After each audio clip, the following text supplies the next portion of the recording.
Rex sur Rex le comptoir. Bienvenue dans cet endroit où on refait le monde, ou tout au moins on écoute les gens qui prétendent le refaire. Puisque comme je l'ai déjà dit, on n'a quasiment vérifié aucune des histoires que les gens vont venir vous raconter ici. Donc peut-être qu'ils vous mitonnent complètement. On n'en sait rien, c'est le principe des conversations de bistrot. C'est pas de l'information, c'est peut-être bourré de fake news. Donc je compte sur votre lucidité, votre perspicacité pour pondérer, pour mesurer, pour écouter et tenir compte comme vous voulez de l'ensemble des propos qui seront tenus à ce comptoir qui n'engage que ceux qui les prendront. C'est un bar, ce qui veut dire que tout le monde paye le café ou le demi le même prix, et donc ça veut dire que tout le monde peut prendre exactement la parole de la même façon. La bière est au même prix pour tout le monde, donc qu'on soit au bar, que vous soyez assis sur votre chaise à la table, vous réagissez, vous interagissez, vous réagissez, et ce qui nous permettra d'avoir la conversation la plus franche et la plus fructueuse possible. Merci beaucoup, le bar va ouvrir, et après déjà les nombreux sujets que nous avons eu à traiter sur ce bar depuis le début de la fabrique du changement, nous nous intéressons cet après-midi à la capacité de l'entreprise à intégrer en son sein et travailler, collaborer avec des profils atypiques dans tous les sens du terme. Et pour tout simplement lancer ce sujet, on a trouvé un bel atypique. Il est grand, il est fort, il a un joli bouc de policier. Merci d'accueillir Thierry Palermo, s'il vous plaît.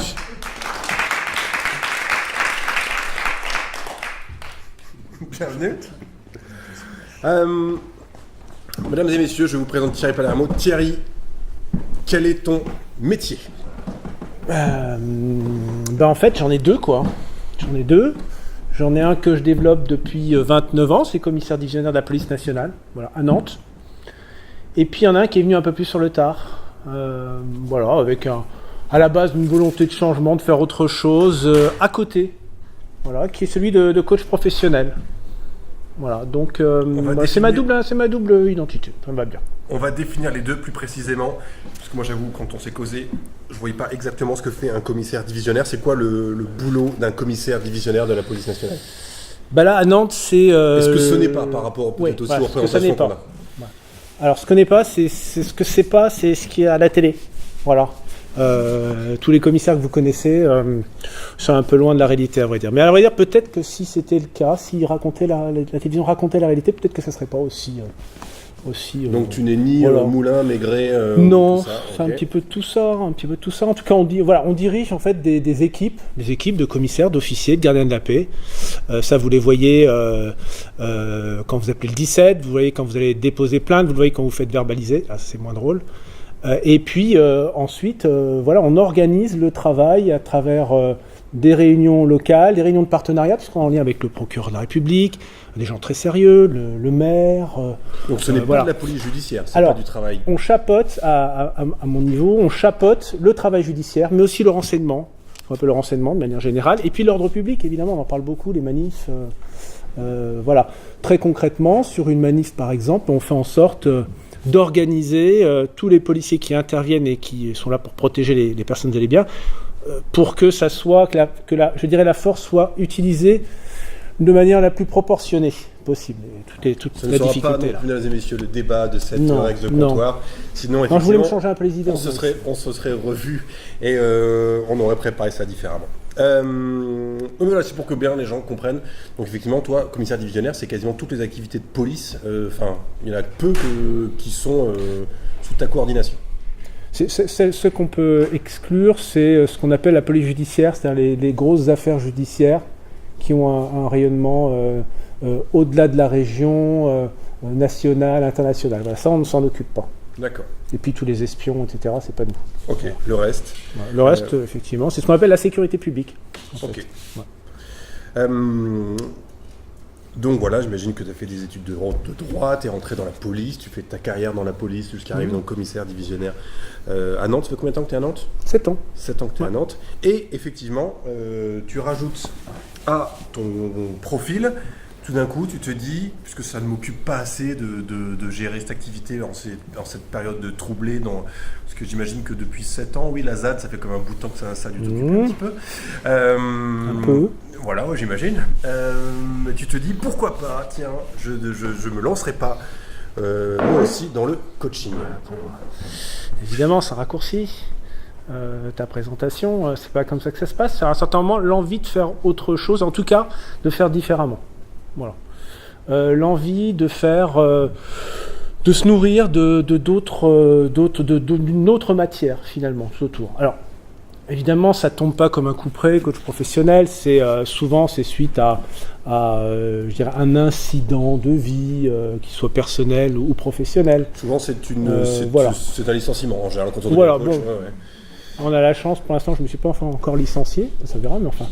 Voilà. En tout cas, il y a quelque chose, il y a un acte qui tombe, et puis il y a une prise de conscience que pour faire les choses un peu différemment, qu'on a envie de se nourrir d'autre chose. Voilà. Donc au départ, c'est un rejet de ce qu'on a fait avant, et puis moi, je suis un peu dans la deuxième phase, c'est comment conjuguer les deux. Ok. Voilà. Et donc tu coaches qui sur quoi ? Alors, je coach. Alors, déjà, pour répondre à ta question sur le temps, oui, on a la particularité de travailler, de ne pas avoir d'horaire. Bon, voilà. On travaille le samedi, on travaille le dimanche, puisqu'il y a le FC Nantes qui maintenant joue le dimanche, donc c'est super. Donc, on s'occupe des matchs. Il y a les manifs le samedi.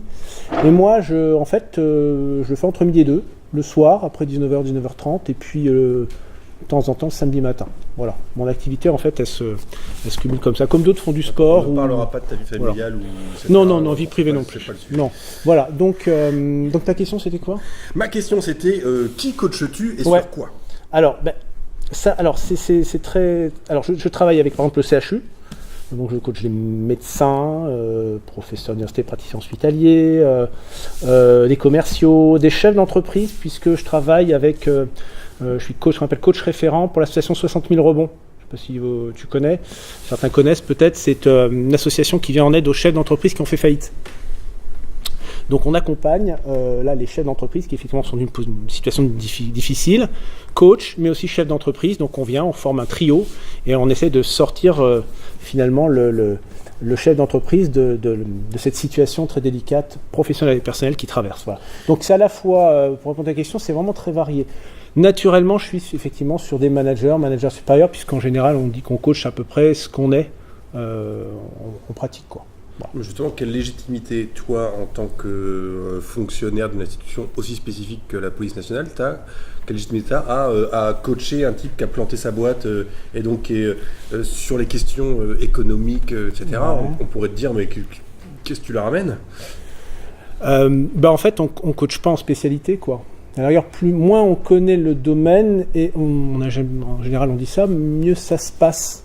Moi, quand j'ai un coach en face de moi, chef d'entreprise, ça m'intéresse pas de savoir quel chiffre d'affaires il faisait, quel était son stock, quel domaine, c'est pas ça. C'est lui qui m'intéresse, c'est la personne en elle-même. C'est le chemin qu'il a parcouru et comment il va pouvoir finalement rebondir et repartir sur une nouvelle activité salariée ou entrepreneuriale. C'est ça qui m'intéresse, c'est l'homme avant tout. C'est pas la matière. Je sais pas si. Ouais, carrément. Moi, j'ai une question. Des cadres dirigeants qui font du coaching à côté, il y en a quelques-uns. Il y en a quelques-uns qui, en deuxième partie de carrière, effectivement, disent tiens, j'aimerais transmettre, au lieu d'être dans le personnel, je vais aussi transmettre, accompagner d'autres gens. Qu'est-ce qui fait que, quand on parle d'atypisme, on s'est dit on va faire venir le commissaire divisionnaire plutôt que n'importe quel autre. En quoi ? Qu'est-ce qui fait que c'est aussi rare ? Quand on voit un coach flic, on se dit ça, j'ai jamais vu ça. On dit ça va pas ensemble, quoi. Ouais. Comme si effectivement les flics pouvaient pas accompagner des gens. Ils les accompagnent de manière générale. Effectivement, ça peut paraître comme ça. En fait, c'est très complémentaire, quoi. Voilà, c'est très complémentaire parce que ça permet, en tout cas moi, ça me permet de voir le management de mes équipes d'une autre manière, de conduire des projets d'une autre manière que celle qui consiste à être basée sur la notion d'autorité, descendante. Alors, en gros, je suis le chef, donc j'ai raison, quoi. Les situations sont de plus en plus compliquées et moi, j'estime en tout cas que l'intelligence collective est quelque chose d'essentiel dans la mise en place des projets au sein de l'administration de manière générale, mais encore plus dans la police nationale. Donc j'essaye un peu de... cette phrase, cette phrase, à ce moment-là, un commissaire divisionnaire vous a dit qu'effectivement l'intelligence collective était bien sûr. Mais super. Donc mais quand on monte des projets, nous on a une réforme tous les ans et demi à peu près, mais je crois que c'est un peu le lot de toutes les organisations en ce moment, notamment dans l'administration. Au début on ne sait pas quoi. On a des instructions nationales qui nous arrivent de dire, on fait comme ça, on a 5 lignes. Mais ensuite, comment l'appliquer au niveau local ? C'est compliqué. Et le fait de dire que le chef, il a la solution à la base, c'est complètement stupide. Voilà. Donc c'est l'idée de dire à un certain moment, et c'est vrai que ça peut choquer au départ, nos collaborateurs, c'est de dire moi je sais pas. Voilà. On va essayer de co-construire quelque chose ensemble pour essayer d'appliquer ce qu'on demande de faire pour que ça se passe au mieux. Voilà. Cette position-là, c'est une position un peu position basse, comme on dit en coaching, et puis les gens s'habituent. Voilà. Et au contraire, ça génère de la motivation, et en tout cas, moi ça me va bien. Ça génère quel type de motivation? Et aujourd'hui, les populations d'encadrement au sein de la police nationale, ils sont dans quel état?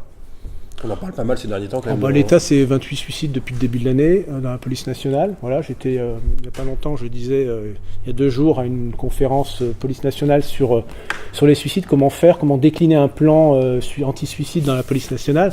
Donc autant vous dire que la situation elle est très critique. Les policiers sont exténués. Qu'est-ce qui fait que quand Orange a 10 suicides en quelques années, il y a un procès aux assises, et que quand il y a 28 flics qui se suicident, pour le coup, là, on ne cherche pas les responsabilités? Mais parce que les causes sont multiples, quoi. C'est peut-être pas comparable, je pense pas. Ce sont des personnes... Est-ce que du coup, je sais pas, la place du management, est-ce qu'on l'aperçoit différemment dans le fait de se dire, tiens, c'est marrant, une entreprise... le coach d'Orange est forcément responsable de ces gars, et puis à la police, il part en manager, c'est différent. Comment on explique ça? On peut pas, je crois que c'est pas une question de faute, on peut pas dire que le directeur général de la police nationale, le ministre de l'Intérieur, il est responsable des suicides dans la police. Et donc le PDG d'Orange, il n'est pas responsable des suicides? Moi je parle de ce que je connais, donc le reste je sais pas. J'en sais rien. Moi Orange je connais pas le fond. Parler de ça, ça me vient comme ça. Voilà, mais je trouve que ça... Moi je vais pas m'avancer en parlant d'Orange, je parle de ce que je connais. Voilà, mais... c'est pour ça. C'est 3 directeurs d'hôpitaux dans notre région. Bien sûr. Donc ensuite, je crois que chaque organisation a ses causes. Pour ce qui concerne le policier, c'est vrai, c'est d'être confronté à des situations hyper difficiles. Celui qui fait un bras d'honneur au policier ou un doigt d'honneur, c'est pas forcément un jeune de banlieue, quoi. Voilà. Et ça, c'est constant. Et puis, à côté, le policier, il gère aussi sa vie privée. C'est-à-dire qu'il gère à la fois ses difficultés professionnelles, et quand il rentre à la maison, on lui reproche de ne pas être assez présent, etc. Donc il y a tout ça qui vient jouer. Et alors, comment un type comme toi... comparé à Orange, moi je ne sais pas. Ça marche. Comment un type comme toi, qui du coup a le goût du management, a la lucidité, le courage de dire moi justement je ne sais pas faire, ça m'intéresse de faire avec vous parce qu'on doit construire la mission de police nationale ensemble, etc. Comment... Tu parlais de la réaction des collègues qui au départ sont intrigués par cette posture. Comment on est perçu par le reste de l'institution quand on tient ce discours-là au sein de la police nationale? Bon, ça surprend, forcément. Pour l'instant, je suis seul coach dans la police nationale, mais ça va venir. Il y en a d'autres. Moi, je suis en contact avec d'autres collègues qui sont intéressés aussi par la démarche. Déjà par la démarche de faire un management autrement. Et puis ensuite, de dire on ne peut pas continuer comme ça, quoi. Donc, essayons de changer un peu de paradigme. Qu'est-ce qu'on ne peut pas continuer? Quand tu dis on ne peut pas continuer comme ça, c'est-à-dire, comment? Très concrètement, si je parle des jeunes commissaires de police, en sortie d'école, un jeune commissaire de police qui a 25 ans, 26 ans, peut se retrouver sur un poste qu'occupait jadis un commissaire de police qui avait 10 ans d'ancienneté. Voilà. Donc c'est vrai que c'est compliqué d'arriver en Seine-Saint-Denis, à Stein par exemple, Stein ou autre chose, ça peut être à Montargis par exemple, ça est considéré comme un poste difficile, près d'Orléans. Il se retrouve confronté... Un poste à Montargis c'est toujours compliqué, que ce soit dans la police ou ailleurs, c'est...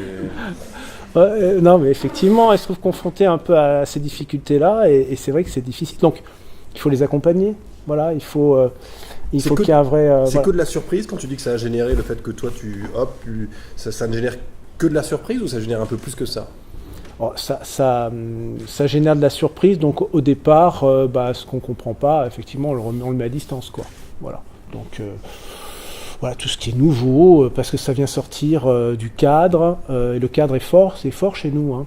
Évidemment, très normé, c'est un environnement très normé, donc ça surprend. Et puis finalement, au fur et à mesure, ça fait des petits. L'idée fait son chemin. Voilà. On commence à parler maintenant de co-développement professionnel chez nous, on commence à parler de pratiques de coaching individuel, de groupe. Voilà, c'est en train de pousser. Dans d'autres administrations, ça fait pas mal de temps que c'est déjà en place, l'environnement, les finances publiques, voilà. Nous, ça y est, c'est lancé, quoi. Donc la petite graine qui au départ, finalement, un peu l'emmerdeur, que j'étais, aussi qui au départ venait proposer quelque chose de nouveau, d'accompagner justement ces jeunes commissaires dont je parlais, hein, c'est-à-dire ne pas les lancer comme ça sur un poste difficile, mais finalement, ça commence à pousser, ça commence à fleurir, ça commence à germer. Et c'est ça l'essentiel finalement. Et comment, ce sera ma dernière question avant qu'on enchaîne sur la suite, tu resteras là avec nous bien entendu. Comment aujourd'hui la police, quelle place elle laisse au profil atypique ?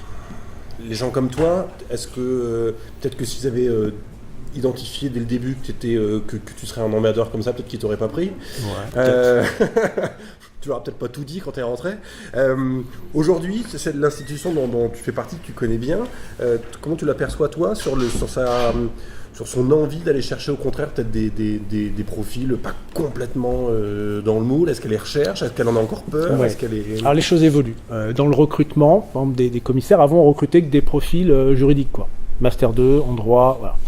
On recrute maintenant d'autres profils. On a des ingénieurs, voilà, qui sont recrutés. On a des gens qui sont dans d'autres administrations auxquelles on facilite l'accès au concours de commissaire de police. On va chercher aussi des gens qui sont d'une origine différente, par exemple issus des quartiers, dont on facilite le parcours de préparation au concours. Voilà, et tout ça fait que les choses changent petit à petit. Voilà. On a des scientifiques, maintenant je parle des commissaires de police, on a des gens qui sont des spécialistes en langues étrangères, et qui s'adaptent et auxquels en tout cas on facilite l'accès. Et donc ça c'est plutôt une bonne chose, c'est une bonne nouvelle quoi. La police a identifié qu'il y avait un enjeu d'avoir une population plus variée, plus bien riche. Bien sûr. Et ça, quels que soient les corps de la police nationale, c'est valable aussi chez les gardiens de la paix, c'est valable aussi chez les officiers. Donc les choses vont vraiment dans le bon sens quoi. Pour répondre à ta question sur le côté atypique des choses. Alors, je ne vais pas dire que c'est pas devenu la norme, quoi. Il faut quand même un peu de temps. Faut pas exagérer non plus. Mais ça avance. Je suis plutôt confiant. Merci beaucoup. Applaudissements, s'il vous plaît. Et pour l'homme et pour les propos, c'est agréable d'entendre ça. On va maintenant aborder un autre aspect de l'atypisme en entreprise, sous le prisme effectivement de ceux qu'on appelle ces derniers temps un petit peu atypiques, les profils HPI au potentiel intellectuel ou zèbre, ou plein de façons d'en parler. Et pour justement évoquer ce sujet, je vais appeler 2 personnes d'un coup, voire 3 personnes d'un coup. Je vais appeler Maude Lemoine, s'il vous plaît, et José Oléron. Applaudissements, s'il vous plaît. Voilà. Merci. Rien. Tu m'as sauvé la vie. C'est ma chambre à ranger. Ouais. Merci beaucoup, mesdames, d'être là. On est ravis. Je vais. Ma question. Je vais commencer la même question que pour Thierry. Quel est donc votre métier, mesdames? C'est un événement professionnel ici, donc j'aime bien comment on prend le métier des gens au départ. Alors moi je suis médecin. Ok. J'ai d'abord été interne en psychiatrie pendant 3 ans et demi à la fin de mes études, puis je suis devenue médecin urgentiste, j'ai fait le diplôme de médecin urgentiste, j'ai exercé pendant 7 ans comme urgentiste, puis j'ai fait à nouveau un grand écart, je suis devenue médecin généraliste, ça a duré 18 ans. Et pendant que j'étais médecin généraliste, j'ai fait différentes formations. Une formation à la thérapie manuelle pour les médecins, c'est l'ostéopathie pour les médecins. C'est la même chose. Mais on a changé le vocable. Faut pas mélanger. Et puis, il faut parler plus fort. C'est un bar ici. Non raison que ceux qui parlent plus fort que tout le monde. Au passage, après j'ai démarré un certain nombre de formations en psychothérapie. L'analyse transactionnelle, la Gestalt, l'image mentale et d'éthique, les TCC, la charcuterie et l'hypnose ericksonienne. Voilà. Et puis les dernières années de médecine générale, j'étais à mi-temps médecin généraliste et psychothérapeute, et depuis 2014, je me suis déconventionnée pour ne plus faire que de la psychothérapie. Et j'ai commencé les formations en coaching et en management. Voilà. Merci beaucoup. Maud, quel est donc ton métier ? Sur ma feuille de paye, je suis attachée de presse, transparente. Et puis, suite en fait à une aventure un peu malheureuse pendant près de 6 ans, je vais arrêter, je vais revenir à mes premiers amours, à savoir la transformation digitale. Bien ou bien fort? Et donc en fait là actuellement je suis chargée de mission com digital. Concrètement, voilà, c'est ça. Ça marche. Je le disais en introduction, là, l'idée c'était de focuser ensuite derrière sur effectivement un profil spécifique d'atypique qu'on peut avoir aujourd'hui, qu'on rencontre dans les entreprises ou à l'extérieur des entreprises justement, et c'est le sujet dont on va parler, qui est celui des HPI, des hauts potentiels intellectuels. José, est-ce que tu peux nous définir, parce que je crois que c'est un peu, juste de quoi on parle pour les gens. Ouais, 4,5 si tu veux. C'est une façon de penser, une organisation de la pensée qui est différente de la majorité des personnes. C'est-à-dire, ça représente 2,2% de la population. Donc c'est vraiment une façon d'être. C'est pas le génie qui connaît par cœur, je sais pas. Feynman quoi. Voilà, non, c'est pas ça. Feynman d'ailleurs, il est Asperger. Il est HPI et Asperger. Donc c'est une façon d'être au monde qui, en règle générale, est associée à une hyper-émotivité, une hyper-sensorialité, et qui fait que la personne HPI se sent en général en décalage par rapport aux autres. Ce qui fait qu'on rencontre pas mal d'HPI en échec scolaire ou en échec d'insertion professionnelle, etc. Parce qu'ils n'ont pas les mêmes codes et la même façon de réfléchir. Et moi, actuellement, moi, je suis beaucoup de HPI. Dans ton parcours dans ma de coach, pratique t'accompagnes beaucoup de psychothérapeute. de HPI. Maud, es-tu ce qu'on appelle une HPI ou te définis-tu comme une atypique ou te définis-tu pas du tout? Oui, déjà. Moi, jusqu'il y a 3 ans, date à laquelle j'ai commencé à publier mes réflexions en fait sur la transformation digitale sur LinkedIn. Voilà, je me considérais comme normal. Bon, il y avait et puis en publiant mes réflexions au fur et à mesure, il y a eu des retours de personnes qui m'ont dit mais tu as une manière globale de te poser au monde et tout ça. Moi, j'en savais rien. Et puis, du coup, comme je suis curieuse, j'ai été voir. Moi, je pense que, oui, là, du coup, j'ai réalisé beaucoup de choses sur moi. Je ne considère pas ça, comme tu le disais, vous le disiez, comme une surdouance par contre, la surémotivité, la surintuition, j'ai appris à le reconstruire après quand j'ai découvert ce truc-là, ouais. Oui, j'ai une manière globale de me poser à l'autre. Et donc du coup, tu te reconnais dans un certain nombre de caractéristiques de cette population des HPI, surémotivité, façon de penser différentes. Par arborescence. En fait, moi, je fais des liens bizarres. Enfin, des liens bizarres. Ils sont pas bizarres. Non. Ils sont bizarres pour ce qu'on appelle les neurotypiques, c'est-à-dire les gens qui fonctionnent normalement dans leur tête. Non, mais concrètement, par exemple, je sais prendre une prise de brief. Enfin, à la base, j'ai fait des études en communication. Je sais prendre une prise de brief, un cahier des charges, avec les 5 W, qui ou quoi, comment, et ainsi de suite. Par contre, c'est vrai qu'à un moment donné, et c'est ça que je fais un peu plus désormais, depuis que je le sais, c'est que j'écoute en fait la question qui va se pointer, qui a l'air complètement à côté de la plaque pour la personne en face. Mais moi, je sais désormais que cette question-là va m'orienter plus tard. Donc en fait, sur le coup, la personne en face va avoir l'impression que je vais dans tous les sens. Et là, c'est peut-être votre impression aussi. Et, pour l'instant, pas encore. Non. Mais ça peut... c'est ça, c'est que quand je suis comme une sorte de moteur de recherche... Google, en fait... ouais, c'est ça. Sur Google ou n'importe quoi, tu tapes un truc et puis il va te sortir plein de facteurs. Tu mets facteurs, tu fais facteur humain, facteur machin et tout ça. Moi, quand on me parle, en fait, j'ai ça dans la tête. Et ce qui fait que... si tu me demandes concrètement, ça me fait paniquer. Parce que concrètement, j'arrive pas sur le coup à réduire tout ce qui me vient en tête. Il me faut un peu de temps. Ouais. Et à quel moment, Maud, tu as ressenti le besoin d'interroger la place de ta place à toi et la place des autres profils de type zèbre, HPI ou quel que soit le terme qu'on leur colle sur le dos, cette place-là dans l'entreprise? À quel moment tu t'es dit, là il y a un sujet quand même d'interroger? Ah non, jamais, surtout pas. Ah non. Moi, si je suis ici, c'est que je considère qu'il faut... chacun est atypique, c'est ça qu'on a oublié. On a oublié ça. J'ai une manière différente de me poser à la réalité, mais comme tout le monde. Moi, la différence, c'est que depuis 3 ans, je le conscientise avec des traits particuliers.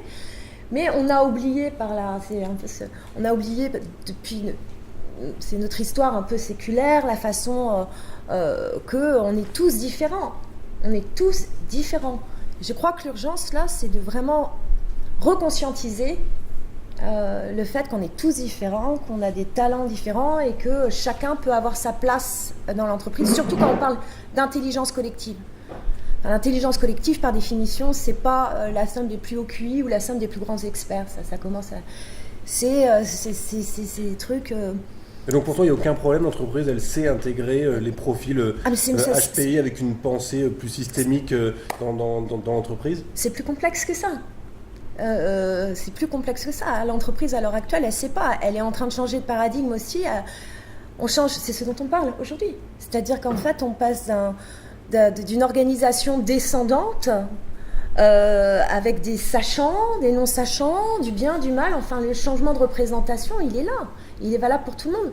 Moi, ma différence, c'est que je ne vois pas du bien, du mal, du bon, du mauvais ou une étiquette quand je vois quelqu'un.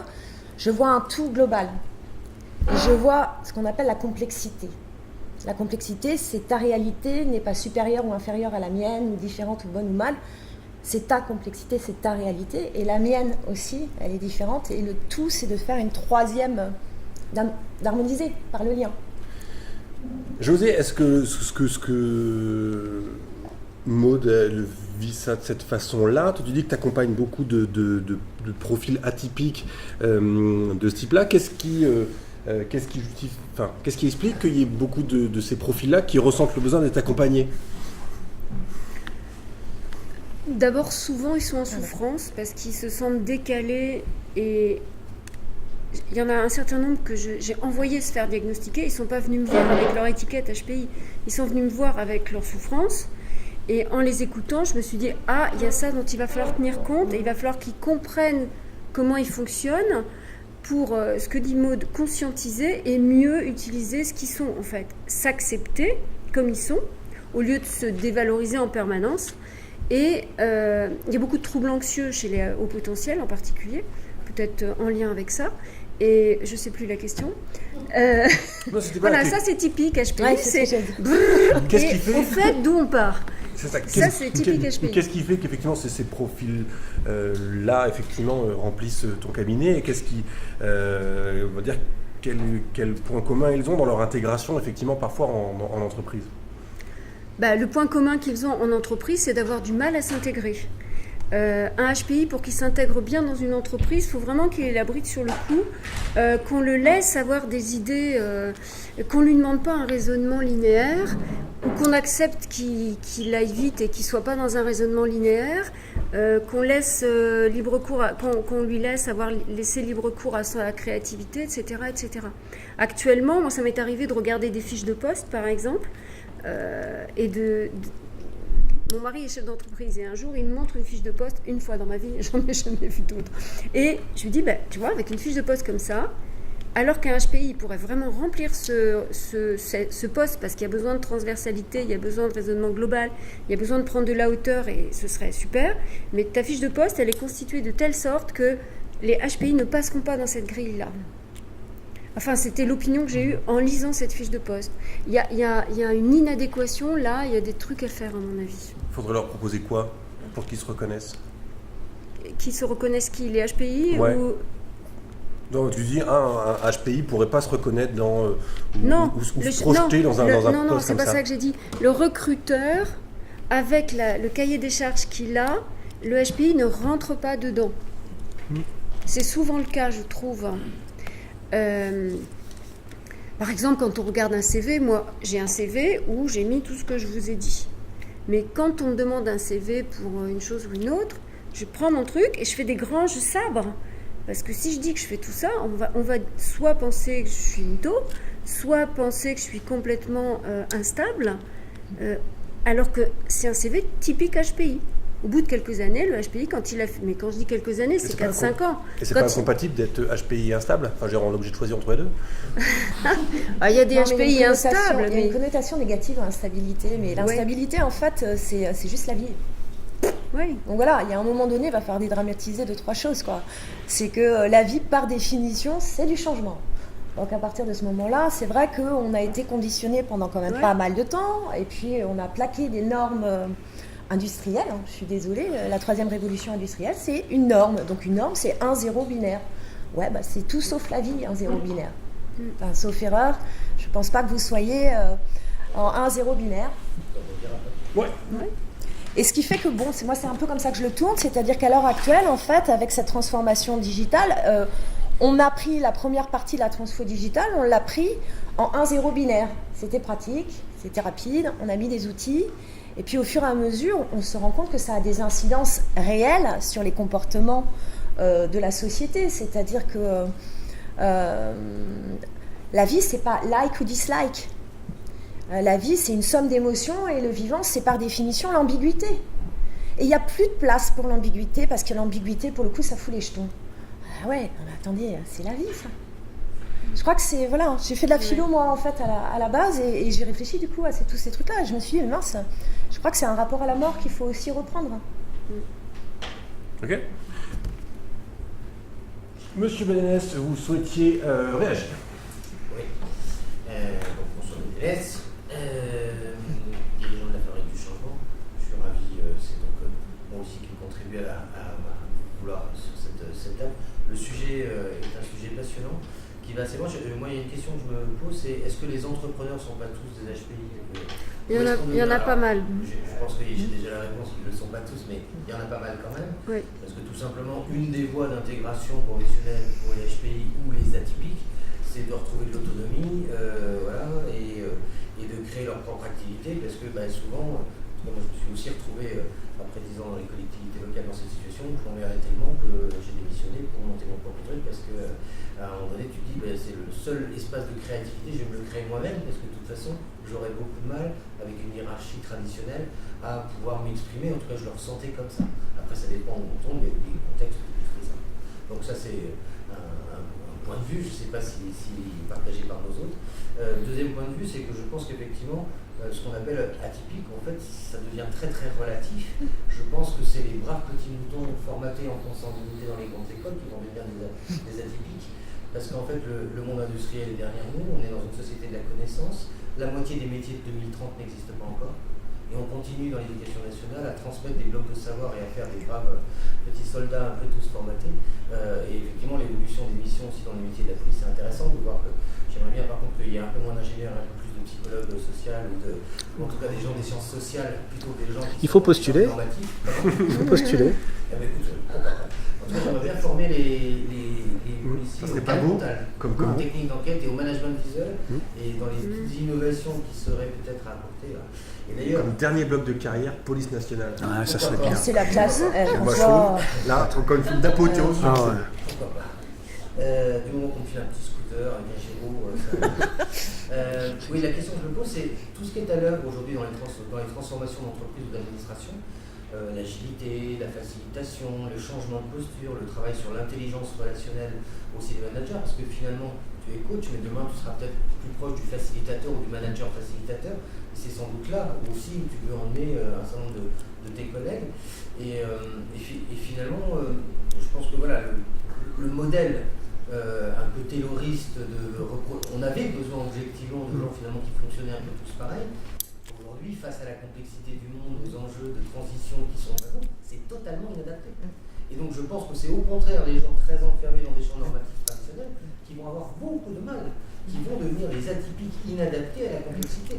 Et il est temps, tu as parlé mot de pensée complexe, moi je suis un fan d'Edgar Morin, ça fait 40 ans que ce monsieur a raison, il passait pour un con et il a été critiqué au niveau académique très très fort il y a 30-40 ans quand il parlait de pensée complexe, alors qu'il a raison depuis longtemps. Et on a perdu un temps de dingue. Donc bref, je pense que... Peut-être un con sur autre chose, j'ai parlé à sa femme sur le linge et tout, mais c'est con. Au-delà des cas particuliers d'HPI qui sont encore, je pense, une population particulière, mais au moins ce qu'on appelle les atypiques, qui sont finalement tout simplement ce que les grandes entreprises appellent encore un peu emmerdeur ou lui il a une grande gueule, il n'a pas la langue dans sa bouche. Ils disent toujours tout simplement les choses pour faire avancer le suivi public dans des univers très hiérarchisés classiques. Alors moi j'ai une question. Ouais, pardon, je complète et oui, c'est la tête. Clairement, comme j'ai dans l'imaginaire collectif, dans ma boîte, en fait, chargé de mission, c'est une sorte de placard. Moi je m'en fous, j'en ai fait une liberté. Parce que pour le coup, ça me permet en fait de sentir, parce qu'il y a ça aussi, de sentir à la fois le terrain, le middle et j'ai accès aussi à la stratégie. Et je me rends compte qu'en fait, ce que je raconte concernant la complexité du monde et tout ça, sur le terrain, au niveau des postiers, et ça je le fais savoir au niveau du top, ils pigent parfaitement ce que je raconte, y compris avec des gros mots et ainsi de suite. Ils pigent parfaitement, et c'est tout à fait logique. Pourquoi ? Parce que finalement, ils sont déjà avec cet outil-là dans la poche, dans la relation de fait. Ils sont à la fois clients digitalisés, ils sont tout à la fois. Par contre, au niveau du top, on pense qu'ils n'ont pas tout compris, ils ne sont pas digitalisés. C'est faux, c'est faux, c'est faux. Ils sont adultes, ils sont déjà dans la... Les managers qui disent ça n'ont même pas de profil LinkedIn. Oui, et ils sont déjà en fait dans le mode relationnel qui correspond au digital. Donc qu'est-ce qui fait qu'il y a un désengagement et des RPS en fait ? C'est que simplement il y a toute une couche en fait qui pour le coup elle doit se transformer. Et c'est ni bien ni mal en fait, c'est que pendant des années on lui a dit bon bah c'est bien, tu rentres dans les cases, tu montes et ainsi de suite, c'était ainsi fait. Et puis là du jour au lendemain on leur dit bah maintenant tu dois devenir collaboratif. Moi j'ai fait toute ma carrière là-dessus, t'es sûr du coup là ? Et tout avec en plus des adultes. Désormais il y a quand même des adultes. J'entendais ce matin des personnes dire oui non mais il y a certains qui ne veulent pas prendre l'initiative. Ceux qui ne veulent pas prendre l'initiative, ils la prennent dans leur vie, déjà, c'est faux. Et en plus, ils n'osent pas la prendre aussi parce qu'ils disent bah, attends, si c'est pour lui filer ma bonne idée et qu'il la récupère pour sa propre pomme, c'est pas. Enfin, ça va, on n'est pas dupes. Un petit rebond là-dessus pour faire intervenir José, peut-être. Est-ce que finalement, c'est pas tout ça aussi le fruit de notre éducation ? Parce que j'ai eu la chance, moi, il y a un peu plus de 40 ans maintenant, de faire des écoles Montessori effrénées, avec des parents qui étaient très militants. Je ne comprends pas que ce ne soit pas la norme. C'est-à-dire, je ne comprends pas pourquoi tous les enfants, alors que ça donne des résultats prodigieux, qu'on est désormais classé 61e derrière l'Azerbaïdjan au niveau mondial sur l'innovation pédagogique, que les pays scandinaves trustent toutes les premières places avec des méthodes freinées Montessori depuis 35 ans. Donc qu'est-ce qu'on attend ? Est-ce qu'on continue à produire des petits robots tétanisés par la peur de mal faire et en compétition, ou est-ce qu'on veut des facilitateurs de main qui savent travailler en coopération et en intelligence collective ? Donc c'est une vraie question, et je pense que les HPI et les profils atypiques sont aussi le fruit d'une éducation, soit en réaction à une éducation.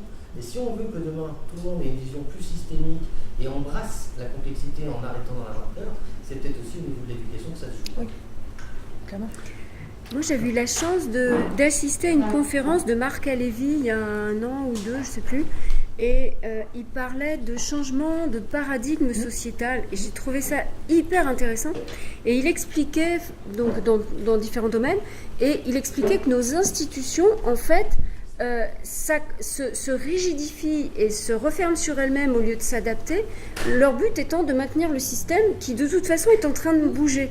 Et je pense que l'inadaptation de l'école, qui est de pire en pire, parce que donc moi je suis beaucoup de HPI, donc c'est par ce biais-là que je vois ça, les HPI sont de plus en plus en souffrance dans le système scolaire, alors qu'on a fait des tas de découvertes en neurosciences et en sciences de l'éducation qui devrait nous permettre de gérer ça autrement.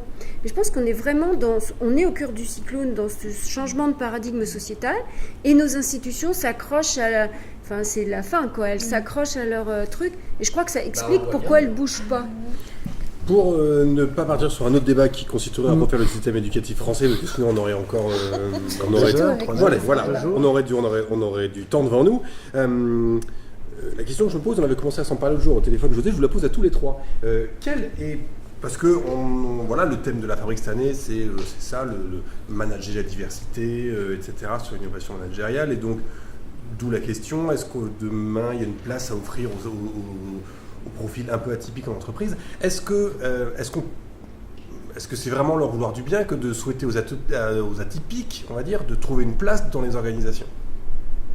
Alors, est-ce que c'est pas au final à l'extérieur qui sont plus utiles à l'organisation, tant de leur capacité à la challenger de l'extérieur, à réinventer des nouveaux modèles, à la ringardiser, plutôt que de vouloir forcément leur trouver une place qui va peut-être en partie leur couper les ailes et les priver de leur capacité à inventer du neuf ?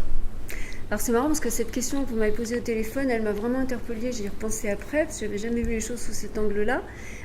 En l'état actuel des choses, vouloir les intégrer dans les entreprises ou dans les organisations, à mon avis, n'est pas forcément leur vouloir du bien.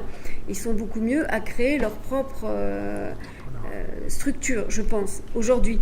En revanche, si on imagine que les sociétés bougent et les entreprises bougent et les organisations bougent, ce qu'on leur souhaite, parce que de toute façon elles vont mourir sinon, hein, le vivant quand il ne s'adapte pas, il meurt, hein, du végétal à l'humain et aux organisations. Si ça bouge, c'est d'abord apporter quelque chose d'intéressant aux organisations, et puis un HPI qui serait dans une organisation dans des conditions qui lui permettent d'exister tel qu'il est, il serait bien, il n'y a pas de problème. Si on respecte son mode, enfin suffisamment ses besoins, hein, il y a un équilibre entre les besoins de l'organisation et de la personne, mais voilà. Sur quoi il frotte cet équilibre? Parce que moi, Est-ce que quand on dit oui, si on lui trouve une place qui respecte son truc, ça existe, c'est possible ça ou pas? Il faudrait quoi? Par exemple, un HPI, moi j'ai des HPI qui sont... je pense à un que j'avais hier au cabinet. Il est super doué en informatique pour trouver tous les dysfonctionnements dans des créations de logiciels. Et on lui demande de faire un truc toujours le même. Il est en souffrance alors qu'il pourrait apporter autre chose à l'entreprise.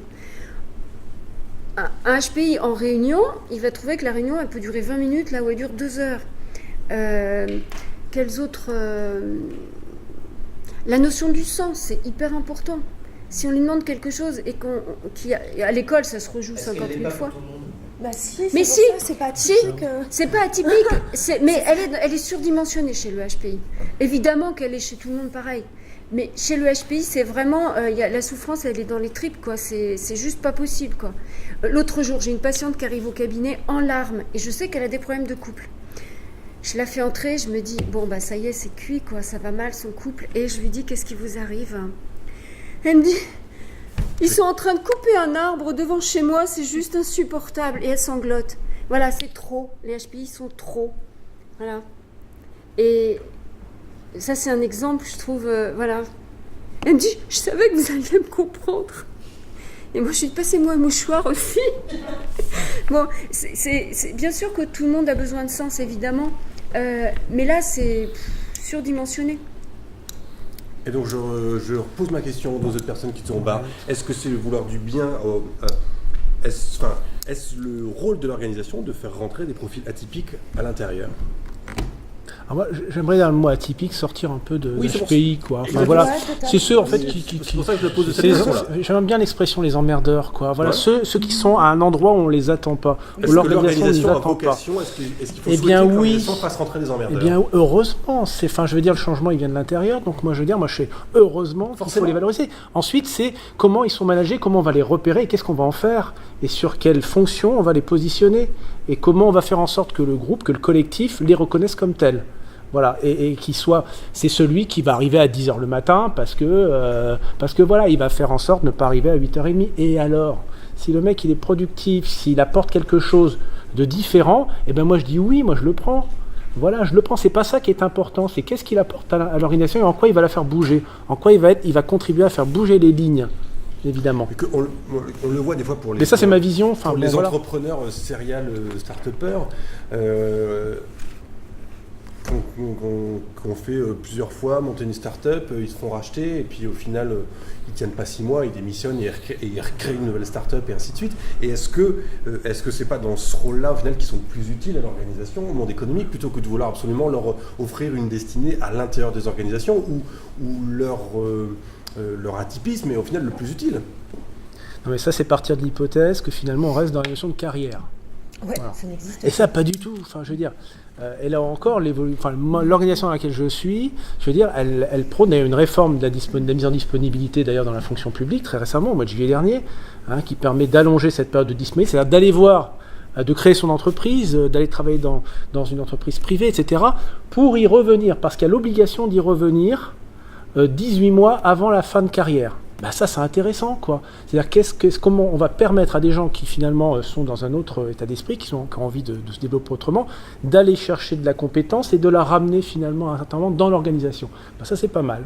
Voilà. Donc pour répondre à votre question, oui, moi je suis à 100%. Pour rebondir là-dessus, je suis tout à fait d'accord. Je pense que c'est aussi des respirations que doit se donner l'organisation. Ça bouge, mais ça fait pas longtemps. vraiment pas longtemps. Il y a la même porosité et passerelle à mettre aussi dans le monde de l'université, académie, depuis le temps qu'on en parle. Ça fait 40 ans qu'on dit qu'il faut plus de passerelles entre la recherche et le développement et les entreprises, mais entre la fonction publique, les mises en disponibilité sont rarement quand même pour aller exercer dans le privé. Maintenant, elles sont de plus en plus. Assez peu d'exemples. Non, c'était plutôt pour avoir un mandat électif. En général, quand ils y ont goûté, ils ont beaucoup de mal à revenir.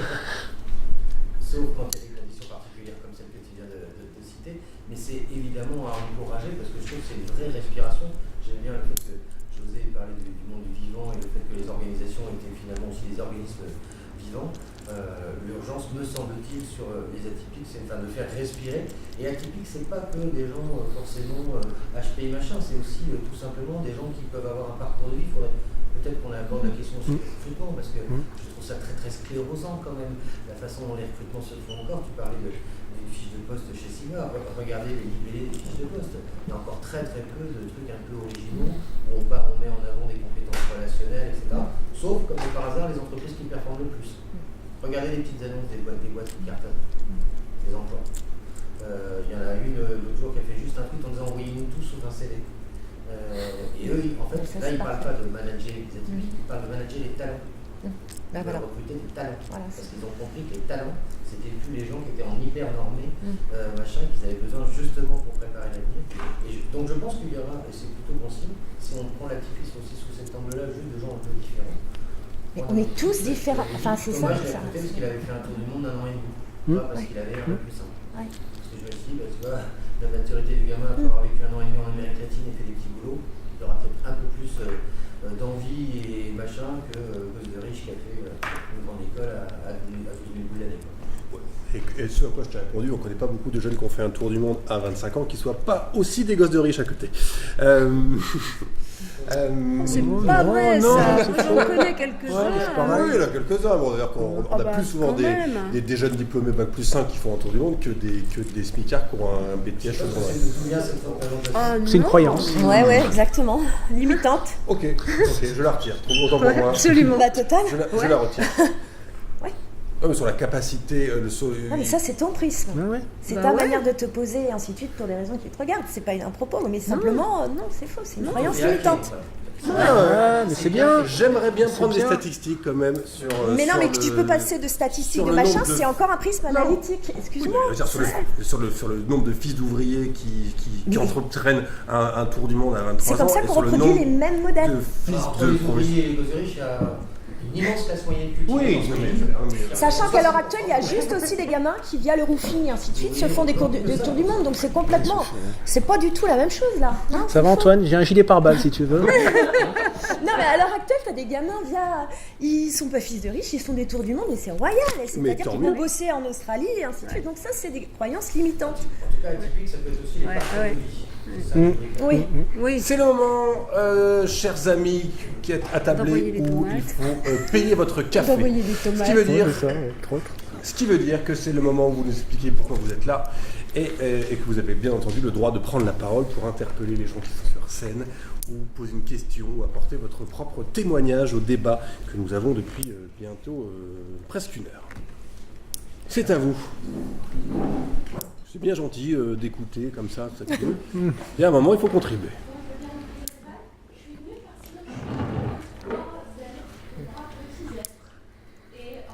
Rien à voir avec le fait que vous ayez une corde sur la tête, par exemple? Non, elle est licorne. Ok, c'est une licorne. Ouais. Ok. Bref, allons savoir de quel côté. Je voudrais juste apporter un regard par rapport à l'ultra-sensibilité, l'ultra-émotivité et l'ultra-rapport à la justice. Et ça, c'est juste énorme. C'est juste estimé pas. Et le moteur de ces enfants, de ces futurs adultes et futurs citoyens, c'est partir de ce qu'ils ont envie de. Et à partir du moment où on construit autour de cette envie de faire cette projection, alors on a gagné. Si c'est leur dire, c'est bête, c'est con, c'est comme ça, et tu dois faire ça parce qu'on attend ça de toi, on a tout faux. Enfin, voilà mon retour d'expérience.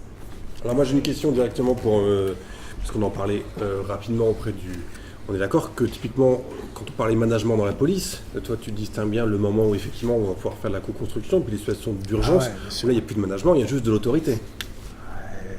L'autorité, oui. Oui, évidemment, quand on est du management, je veux dire, participatif, c'est dans les situations vertes, quoi. Comme on dit, nous, vertes. Voilà. Quand on est en situation rouge, là, c'est du commandement, c'est plus du management. Voilà. Et là, c'est l'aspect top-down qui reprend le dessus. Et là, il n'y a pas de discussion, parce que ça a du sens. Le chef reprend sa notion de celui qui doit, en un temps très court, prendre la meilleure des décisions possibles. Et c'est de sa responsabilité. Voilà. Là, c'est deux choses complètement différentes.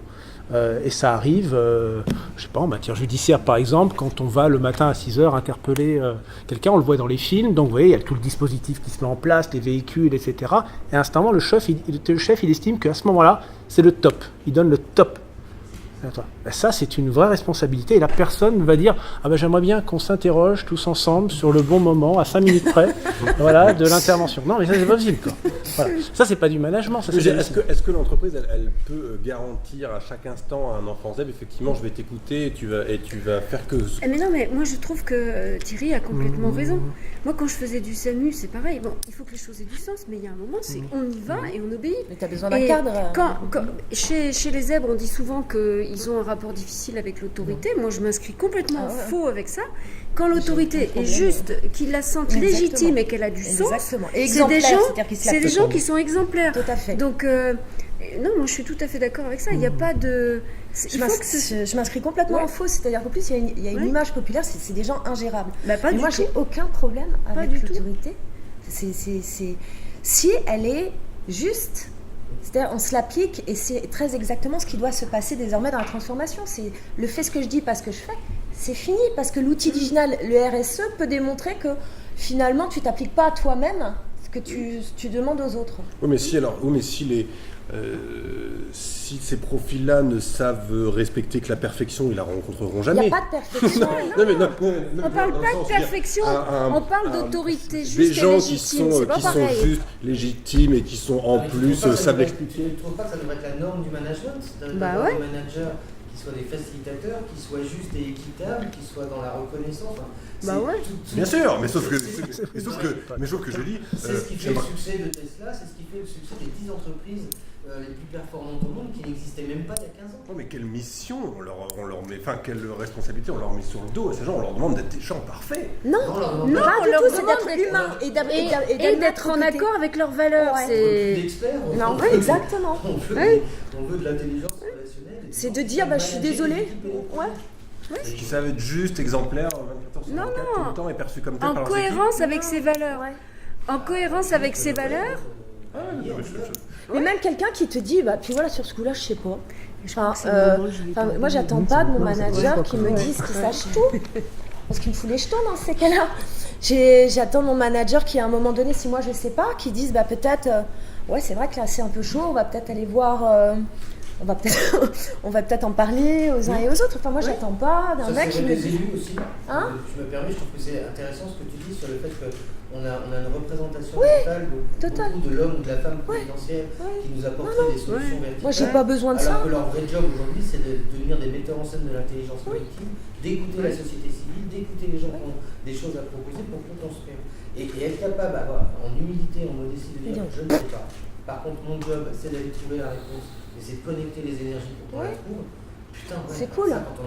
Moi, je pense que le rôle du futur manager facilitateur, c'est d'assurer finalement un cadre de sécurité psychologique et physique à tous ses collaborateurs. Attention, ça veut dire en faisant du sur-mesure, puisque désormais, ta réalité n'est pas ma réalité, donc ça ne va pas rentrer forcément dans des cases.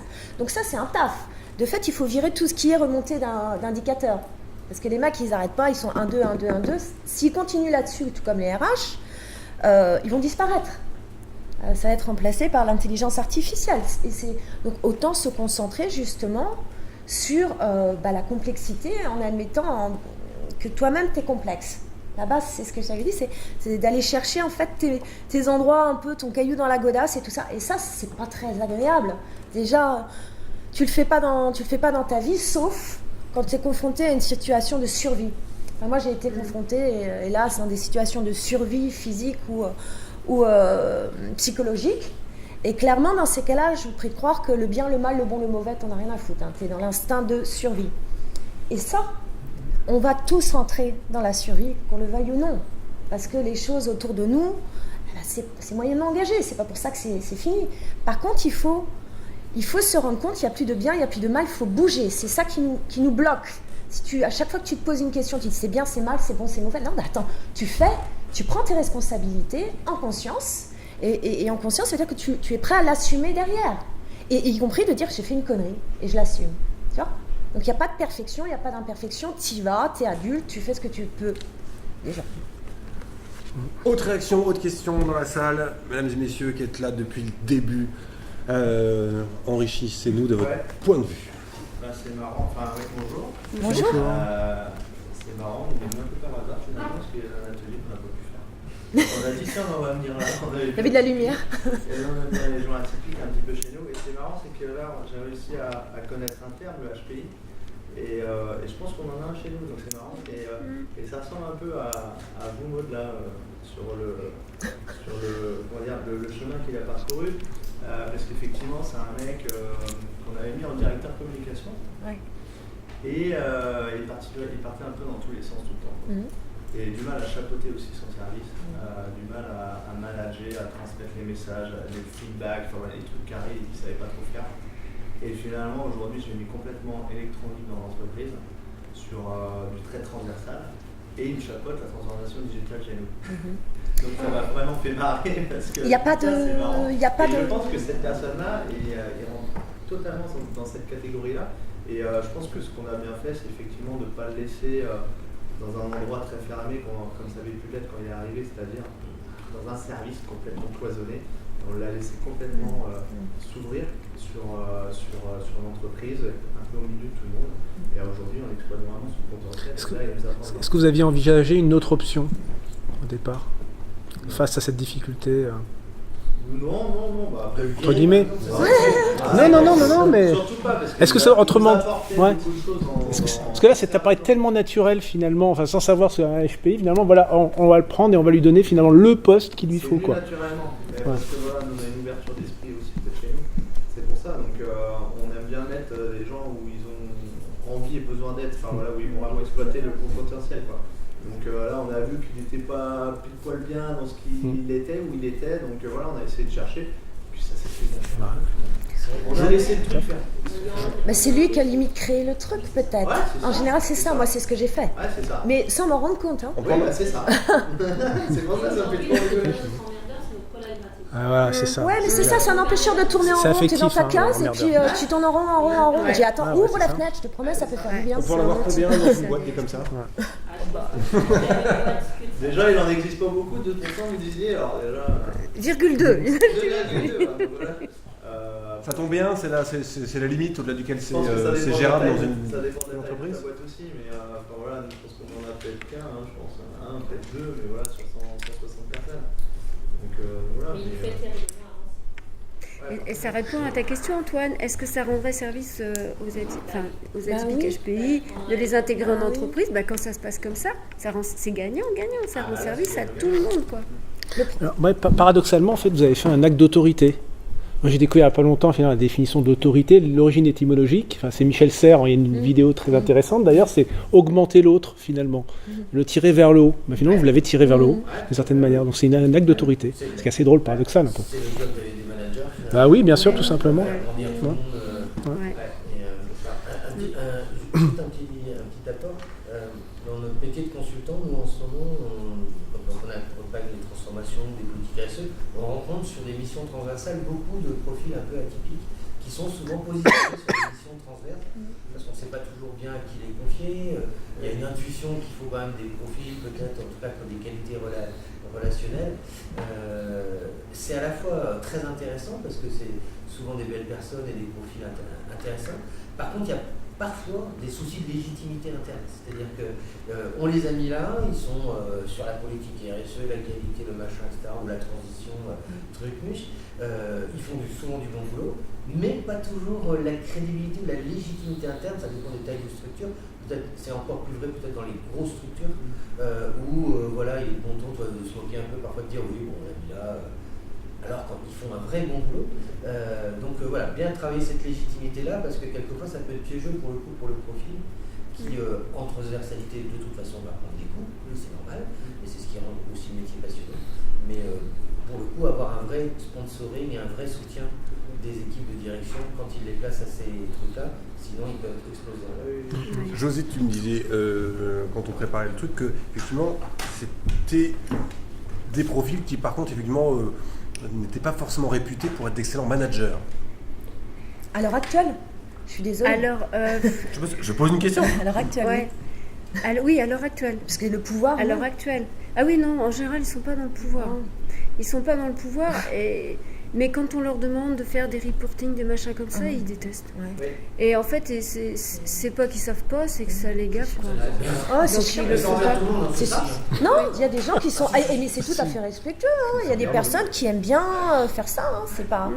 Justement. Et tant mieux, enfin, je veux dire, tant mieux. C'est bien qu'il y ait une belle mosaïque. Ouais. Et d'où ils tirent leur source de reconnaissance? Alors là, S'ils en ont besoin. souvent l'estime de soi est compliquée. Et parce qu'en fait, chez un HPI, souvent, si on reparle des HPI, mais en même temps que la personne sait, a conscience du domaine qu'elle connaît, elle a en même temps conscience de tout le domaine qu'elle ne connaît pas. Donc c'est rarement des gens qui se... que je cherche le mot. Demande. Ouais, l'estime de soi, elle est vraiment... Enfin, moi je sais que c'est vraiment un travail qu'on fait beaucoup en thérapie parce qu'il y a vraiment une carence d'estime de soi et avec donc un besoin de reconnaissance important. Et ça peut être à l'organisation de veiller à l'apporter. Hein, Sachant qu'en général, ce sont sur des critères qui ne sont pas reconnus à l'heure actuelle, c'est-à-dire quand tu travailles sur l'immatériel, sur le lien, le lien, comment tu l'évalues? La relation, par définition, comment tu l'évalues? Moi, tout ce que j'ai pu, à un moment donné, on me dit, concrètement, qu'est-ce que tu as fait?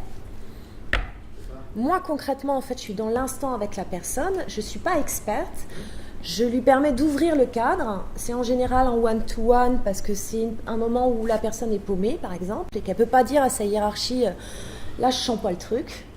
Et à partir de ce moment-là, selon son expertise, selon son contexte, selon sa réalité, on va essayer de chercher, parce que j'ai cette possibilité-là, de chercher dans tous les angles, dans tous les trucs. Et à un moment donné, il dit, ah ouais, ça peut-être. Je dis, vas-y, et tu reviens à moi s'il y a un truc. Et elle revient, elle me dit, ouais, là, ça a fait ça. Bon, hop, on est reparti. Tac, tac, tac, tac, tac. Et ça, comment traduire ça, en fait, à ma direction?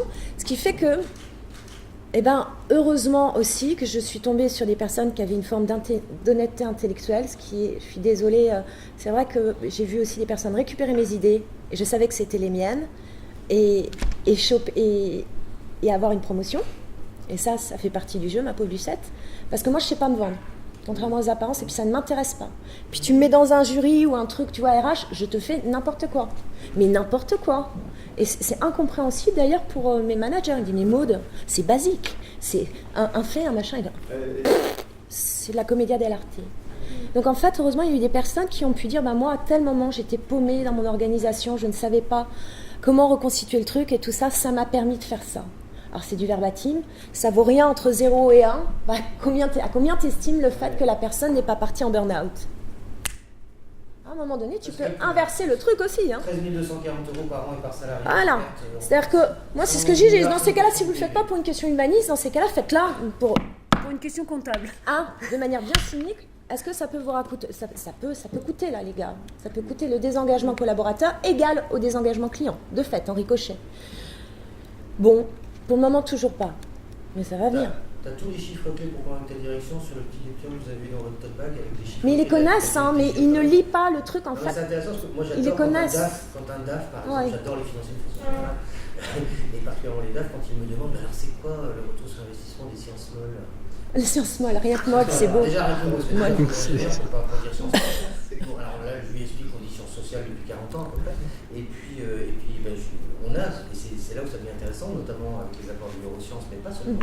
Tout simplement aussi, par exemple l'université de Lima en Belgique, laboratoire de psychologie sociale, qui a mesuré le taux de testostérone, c'est-à-dire l'hormone du stress. On a fait des analyses dans les cheveux d'un certain nombre de managers voilà, à un instant T, et puis on refait les analyses un an après pour voir s'il y a eu des bienfaits des formations, des accompagnements, etc.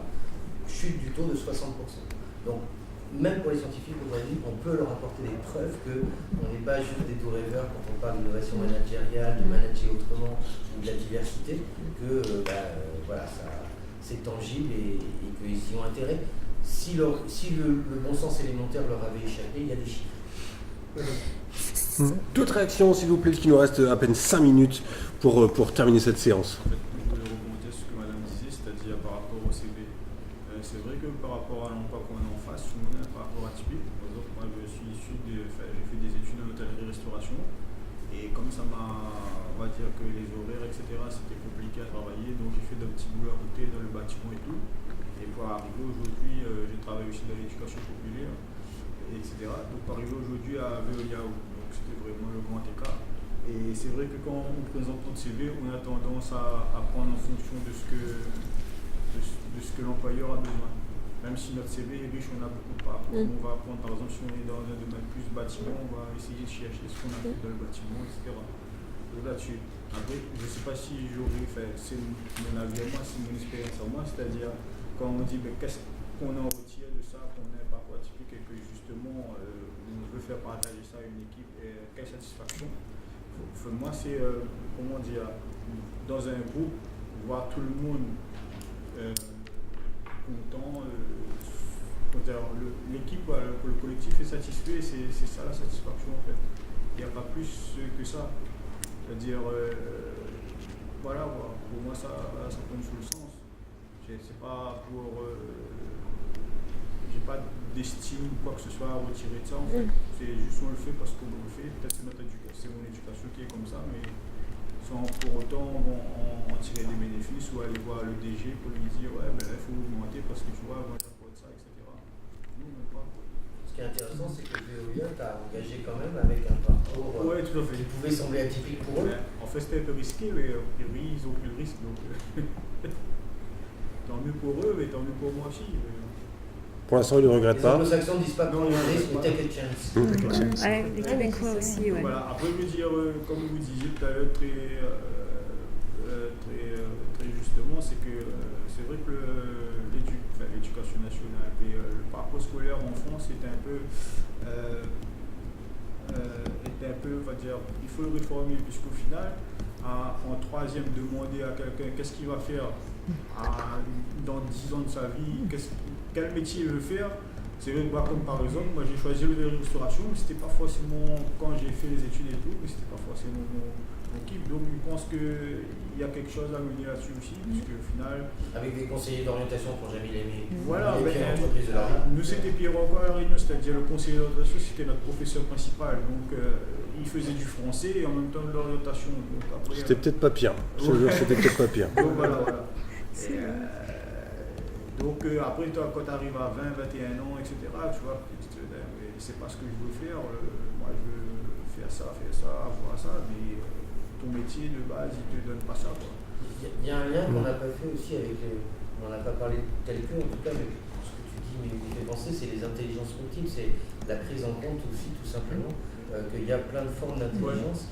Et ça fait 200 ans que la République française a choisi une petite sélection des pseudonymes, l'intelligence logico-mathématique, manque de choses, c'est dont on a le moins besoin désormais. Et c'est aussi absurde que si on avait choisi le sport comme une petite sélection, ce que font les États-Unis par exemple, c'est à peu près aussi bête. Et la prise en compte de ces intelligences multiples, ça amène aussi plein de questions sur le recrutement, le staffing, les équilibres et les alchimies d'équipes et de profils qu'il faut dans les équipes. Et finalement, on sait bien que dès qu'on se ressemble tous au sein d'une équipe, c'est là où, à mon avis, ça devient dangereux. Parce que pour le coup, on n'a plus d'angle. Regardez où sont les innovations aujourd'hui. Elles naissent aussi d'alchimie improbable entre des profils plus variés. Je pense que cette variété et cette respiration, ça passe aussi par la diversité et la prise en compte des intelligences multiples. Moi, je tente c'est un peu comme ça, ce que j'essaie de me vendre comme ça au niveau du siège, entre guillemets. Je leur dis, en fait, et les gilets jaunes m'ont beaucoup aidé à ce niveau-là, c'est que de manière tout à fait logique, quand tu es avec les mêmes personnes dans les sièges, au bout d'un moment, tu reproduis exactement les mêmes rituels et tout ça, et donc ça devient une forme de consanguinité, c'est pas un jugement, mais c'est logique. Et ce qui fait que tu as plein d'angles morts.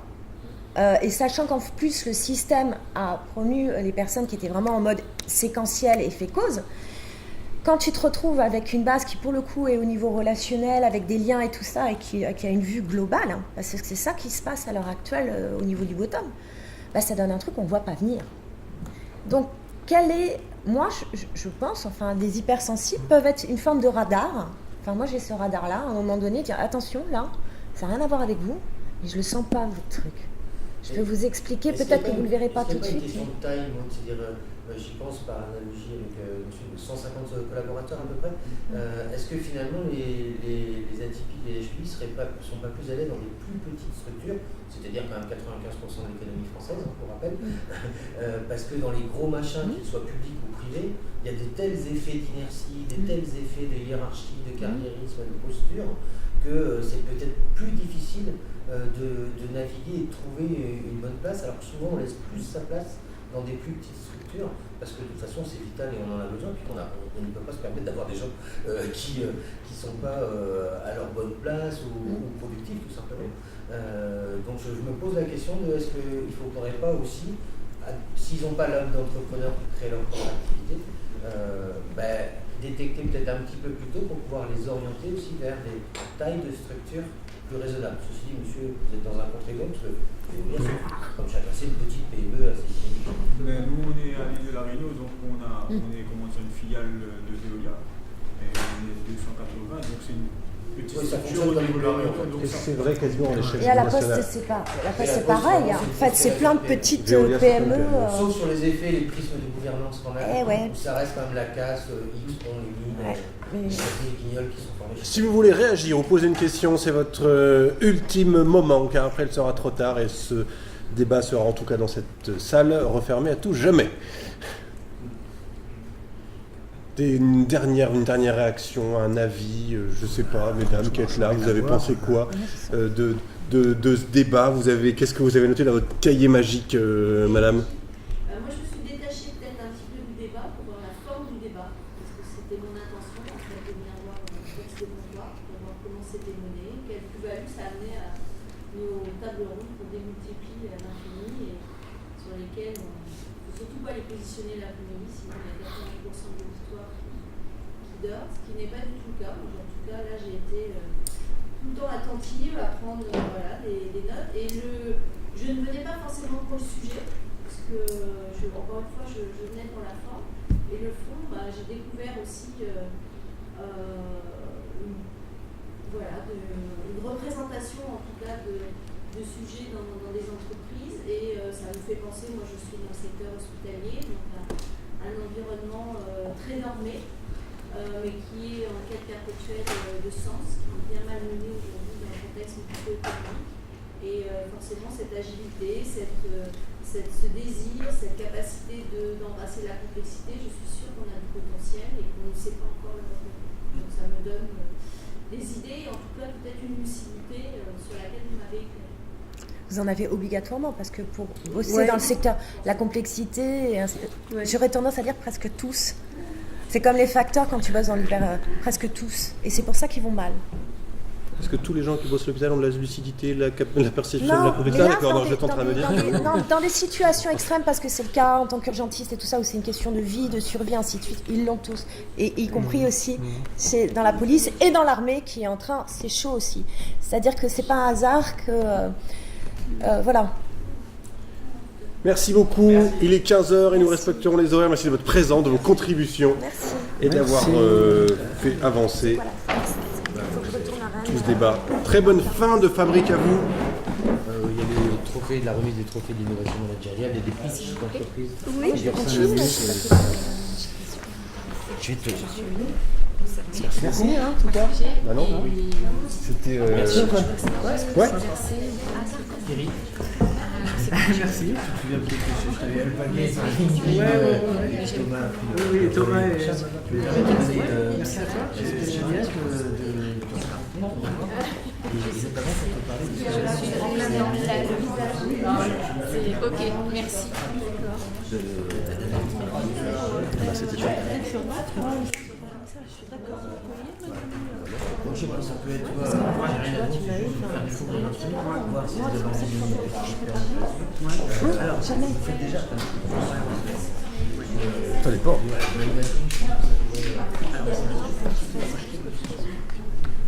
Est-ce que j'essaie de rentrer dans un Non, pas mais c'est possible des fois aussi de se poser la question de nous ce qu'on fait quand on est aux gens de préparer leur prise de parole, c'est de se poser la question de qui sont les gens qui sont en face, avec quoi ils viennent, qui t'a posé les questions. Alors toi je veux dire quoi, c'est souvent ça qui au final définit le succès ou pas de prise de parole, c'est si on a bien réfléchi à qui on s'adresse, effectivement avec quel parce que c'est comme ça quand on voit de à côté, parce que quand on pense parler à des gens qui sont en attente, on pense que. J'avais pas justement une relation. Ouais, mais là c'était très bien. Merci beaucoup d'avoir stressé pour ça. À la tâche. Mais c'est normal, c'est simple.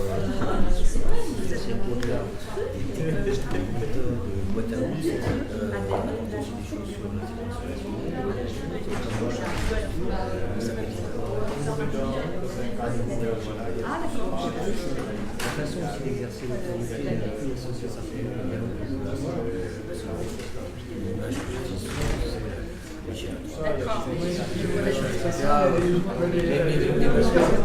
ça parle tout de suite. Alors, aux gens du terrain, ça leur parle très très bien.